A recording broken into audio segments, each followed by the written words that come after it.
Bonjour frères et sœurs en Christ, soyez encouragés, soyez bénis. Je remercie le Seigneur pour cette nouvelle vidéo qui va encore, j'espère, par son esprit puissant, nous édifier et nous faire du bien.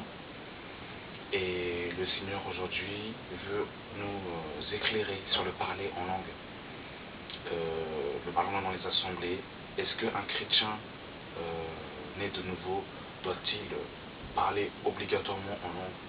Aujourd'hui, le Seigneur va nous éclairer à la lumière de sa parole. Alors, soyez attentifs, écoutez ce qui va être dit avant d'avoir un esprit de jugement, et prenez vos Bibles et vérifiez pour voir si ce que je vous dis est véritablement écrit. Vous savez, il faut être comme les chrétiens de Béret. Il faut vérifier à chaque fois ce que l'on nous dit, parce que c'est votre éternité qui est en jeu, c'est votre salut qui est en jeu. Donc il ne faut pas accepter et manger tout et n'importe quoi, peu importe la personne qui est en face de vous. Il faut toujours vérifier pour savoir si ce que l'on vous dit est vrai. Alors ce qu'il faut comprendre, chrétien, c'est que il y a le parler en langue que nous connaissons, que nous retrouvons dans nos assemblées, dans nos églises de maison. Il y a le parler en langue et il y a les parler en langue qui est distinct du parler en langue. Parce que beaucoup de chrétiens s'arrêtent seulement sur le parler en langue, mais il y a des parler en langue. C'est-à-dire quoi? C'est-à-dire que si, exemple, toi, mon frère ou ma soeur, tu parles français et que tu te retrouves face à un russe, le Saint-Esprit peut t'utiliser pour que tu puisses parler le russe à ce moment-là. Là, c'est le parler des langues. Nous allons le voir.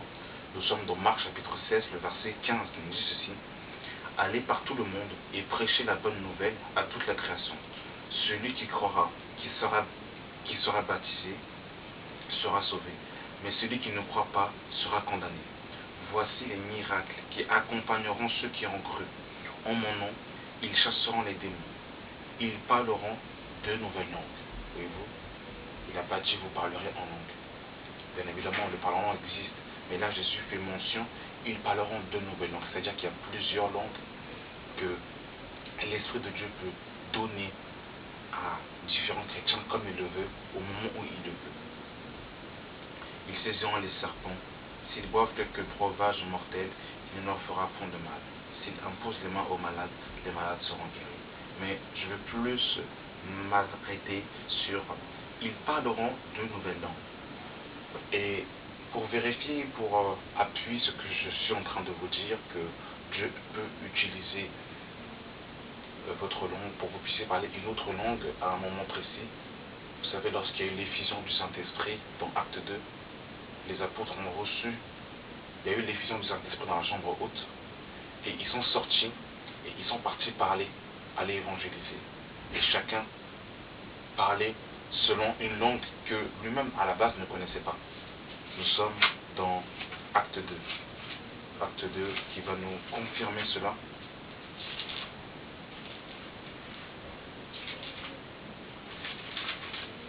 Acte 2, le verset 5. Je ne lis pas tout, vous pourrez lire tout à la maison. Je vais faire juste un petit condensé pour ne pas prendre trop de temps. Acte chapitre 2, le verset 5, on dit ceci. Or, il y avait en séjour à Jérusalem des Juifs, hommes pieux, de toutes les nations qui sont sous le ciel.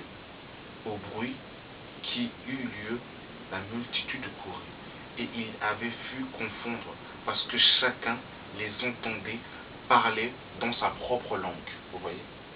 C'est-à-dire que parce que il y avait les apôtres et il y avait ceux qui suivaient le Seigneur, ils étaient au total, si je ne me trompe pas, c'était 120, si je ne me trompe pas, dans la chambre haute. Et chacun d'eux ont reçu, je dirais, une langue particulière. Et quand ils sont descendus, ils étaient surpris d'entendre chacun parler dans sa propre langue. Le verset 7. Ils étaient tous dans l'étonnement et dans la surprise. Et ils se disaient les uns les autres, voici ces gens qui parlent, ne sont-ils pas tous galiléens? Et comment les entendons-nous dans notre propre langue, à chacun dans notre langue maternelle? Donc voyez-vous, les Juifs qui venaient de toutes les nations étaient surpris de voir les apôtres de l'agneau et ceux qui suivent le Seigneur parlaient dans leur langue maternelle. Ça veut dire qu'il y a aussi le parler de langue, comme le Seigneur a dit dans Marc 16, ils parleront deux nouvelles langues. C'est-à-dire qu'il y a aussi le parler en langue de la langue humaine, que si, exemple, tu parles, je sais pas, tu parles anglais, et que tu te retrouves devant un Français, l'Esprit de Dieu peut t'utiliser pour que tu puisses, ce moment-là, parler le français pour pouvoir communiquer avec cette personne, pour pouvoir lui parler du Seigneur. Donc, ce parler-là en langue aussi, il ne faut pas, ce don de l'Esprit-là aussi, il ne faut pas l'ignorer, parce qu'il existe et il est réel. Maintenant, nous allons voir le parler en langue. Le parler en langue. Voilà. Avant que nous arrivions sur le parler en langue, est-ce qu'un chrétien né de nouveau, scellé du Saint-Esprit, doit obligatoirement parler en langue? Nous sommes dans 1 Corinthiens chapitre 12, le verset 30, qui nous dit ceci. Je vais lire rapidement. On nous dit: tous ont-ils le don des miracles? Tous ont-ils le don de guérison? Tous parlent-ils en langue? Tous interprètent-ils? Ça veut dire que tout chrétien ne va pas parler forcément en langue. Tout chrétien n'aura pas forcément le don d'interprétation. Ça veut dire quoi? Ça veut dire que chrétien, tu n'es pas obligé de te forcer à avoir un faux parler en langue. Il doit venir naturellement et c'est l'Esprit de Dieu qui décide. Donc ne te force pas à parler en langue parce que c'est l'Esprit de Dieu lui-même qui viendra sur toi et qui va te saisir et tu seras surpris en train de parler en langue. Mais il ne faut pas forcer, parce qu'en forçant, il y a ce qu'on retrouve dans nos assemblées, des fois du cirque, un faux parler en langue parce que les gens seront forcés tout simplement. Tout simplement. 1 Corinthiens chapitre 14, le verset 1 nous dit ceci: cherchez la charité, aspirez aussi au don spirituel, mais surtout à celui de la prophétie. En effet, celui qui parle en langue ne parle pas aux hommes, mais parle à Dieu, car personne ne le comprend. Voyez-vous, on dit que celui qui parle en langue parle non aux hommes, mais parle à Dieu, parce qu'on ne peut pas le comprendre. Ça, chrétien, il faut bien comprendre ce que la Bible nous dit ici. On dit: et c'est en esprit qu'il dit des mystères. Celui qui prophétise, au contraire, parle aux hommes, les édifie, les exhorte, les console. Celui qui parle en langue s'édifie lui-même. Celui qui prophétise édifie l'Église. Et nous savons que lorsque nous sommes dans les assemblées, c'est pour nous édifier les uns les autres. Donc il est préférable, mon frère, ma soeur, de parler plus en langue chez toi que de parler en langue plus dans l'assemblée. Parce que les chrétiens n'ont pas forcément besoin d'entendre 5 chrétiens parler en même temps, parler en langue, parce que ça ne les édifie pas. Quand un chrétien parle en langue, il s'édifie lui-même. Donc il est préférable qu'il parle en langue à voix basse. Après, bien évidemment, si l'Esprit de Dieu le saisit et qu'il doit parler en langue ouvertement, le Saint-Esprit va aussi choisir une personne dans la salle pour interpréter ce qu'il dit. Le verset 5 me dit ceci: je désire que vous parlez tous en langue, mais encore plus que vous prophétisez. Voyez-vous, celui qui prophétise est plus grand que celui qui parle en langue, à moins que ce dernier n'interprète, pour que l'Église en reçoive de l'édification. Mon frère, si tu veux aller à l'assemblée, pour qu'on puisse t'entendre du début jusqu'à la fin de l'assemblée parler en langue, tu vas fatiguer les gens, parce que tu t'édifies toi-même. Il est préférable de parler chez toi en langue, tout seul dans ta chambre, comme ça tu t'édifies toi-même et tu parles directement à Dieu. Le verset 6 nous dit ceci: et maintenant, frères, de quelle utilité vous serais-je si je venais à vous en parlant en langue? Et si vous me parlez par révélation ou par connaissance ou par prophétie ou par doctrine? Si les objets inanimés qui rendent un son comme une flûte ou une harpe ne rendent pas des sons distincts, comment comprendra-t-on ce qui est joué sur la flûte ou sur les harpes? Et si la trompette rend un son confus, qui se préparera au combat?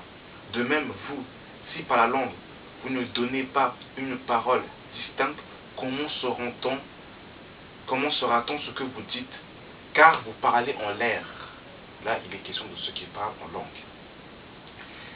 Quelque nombreuses que puissent être dans le monde les diverses langues, il n'en est aucune qui soit une langue. Si donc je connais pas le sens de la langue, je serai un barbare pour celui qui parle. Et celui qui parle sera pour moi un barbare. De même, vous, puisque vous aspirez aux dons spirituels, que ce soit pour l'édification de l'Église, que vous cherchez à en posséder abondamment. C'est pourquoi que celui qui parle en langue prie pour avoir le don d'interprétation, car je prie en langue mon esprit. Car si je prie en langue, mon esprit est en prière, mais mon intelligence demeure stérile. Voyez-vous? Donc, si mon frère, ma soeur, tu pries en langue, demande à Dieu d'avoir l'esprit d'interprétation. Voyez-vous? Verset 16. On a ceci. Autrement, si tu rends grâce par l'esprit, comment celui qui est dans le rang de l'homme, du peuple, répondra-t-il Amen à ton action de grâce, puisqu'il ne sait pas ce que tu dis? Voyez-vous? Tu rends, il est vrai, d'excellentes actions de grâce, mais l'autre n'est pas édifié. Je rends grâce à Dieu de ce que je parle en langue plus que vous. Mais dans l'Église, j'aime mieux dire 5 paroles avec mon intelligence, afin d'instruire aussi les autres, que 10 000 paroles en langue. Voyez-vous? Aujourd'hui, les chrétiens aiment trop le parler en langue, mais ils n'aiment pas trop l'édifier, trop la parole avec intelligence pour édifier les autres. Je ne suis pas en train de dire que le parler en langue est mauvais, c'est pas ça. Parler en langue, ça fait partie du don de l'esprit, c'est très bon. Mais il ne faut pas que toute l'assemblée parle en langue. Sinon c'est le fouillis, c'est le bazar. On ne se comprend plus, on ne s'entend plus et ça n'édifie personne.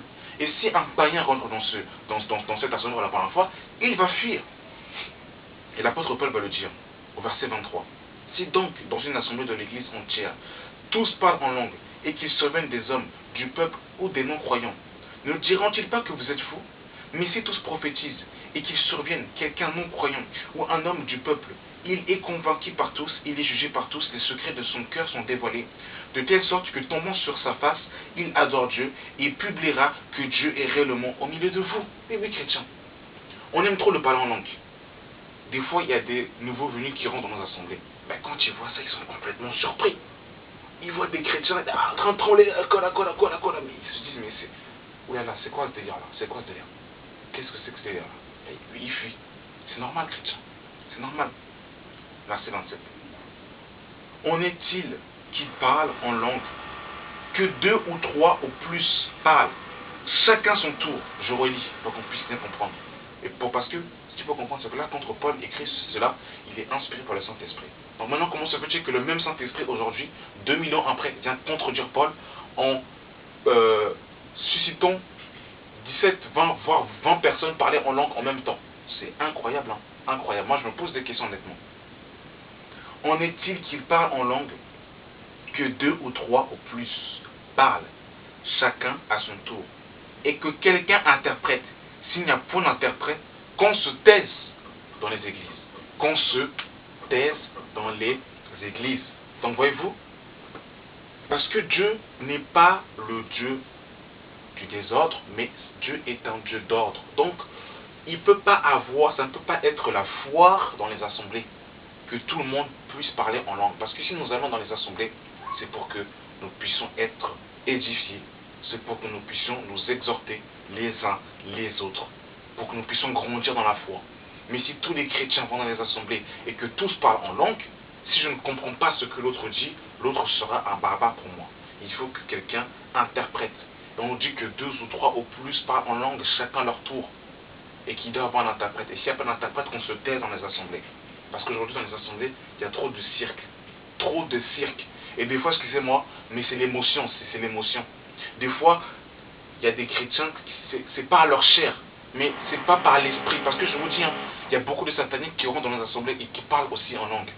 Ça oui, il faut le savoir. Donc voilà, je ne suis pas en train de dénigrer ceux qui parlent en langue. Non, c'est pas ça. Le parler en langue est très important, on en a besoin. Ça fait aussi partie du don de l'esprit, de la manifestation de la présence du Saint-Esprit dans nos assemblées. Et c'est important, mais il ne faut pas qu'il y en a 10 qui parlent en langue simultanément. Et que surtout que ceux qui parlent en langue étouffent les autres dans l'assemblée.